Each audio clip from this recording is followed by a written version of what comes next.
lang kita, ha? Sige, papapanoorin ko kayo. Kanya po, sige. ito ang balita. O, yan.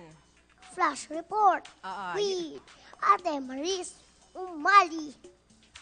Magandang umaga po. Libo-libong tao ang nakilahok sa isang awareness walk sa pagdiriwang ng National Children's Month.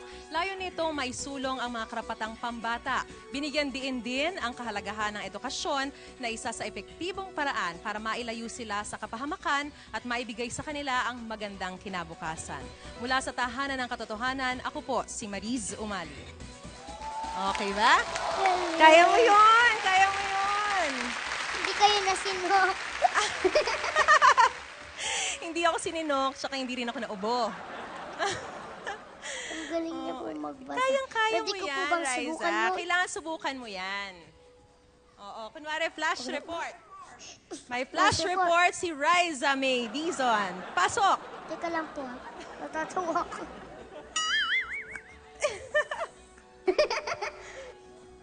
So parang hindi ka matawa, Riza, kailangan mong ganunin? Sandali lang po. Okay. Excuse me po.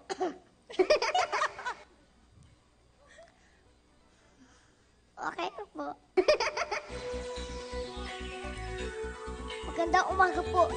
Libo-libong tao ang nakilahok na sa isang... Ay, wait lang po. Take two. Wala po bang take two? Nakilahok. Or sumali. Libo-libong tao ang sumali. Pwedeng sumali na lang para mas madali. Kaya ko po ito. Okay, 1, 2, 3. Magandang umaga po. Libo-libong tao ang nakilahok sa isang awareness walk sa pagdiriwang ng National Children's Month. Layo nitong maisulong ang mga karapatang pambata. Binigyan din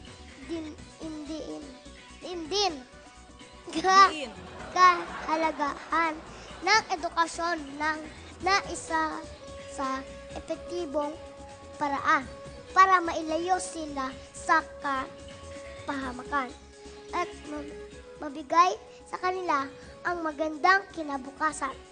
Mula sa Tahanan ng Katotohanan, ako po si Riza May Dizon. Oh, very good, Riza.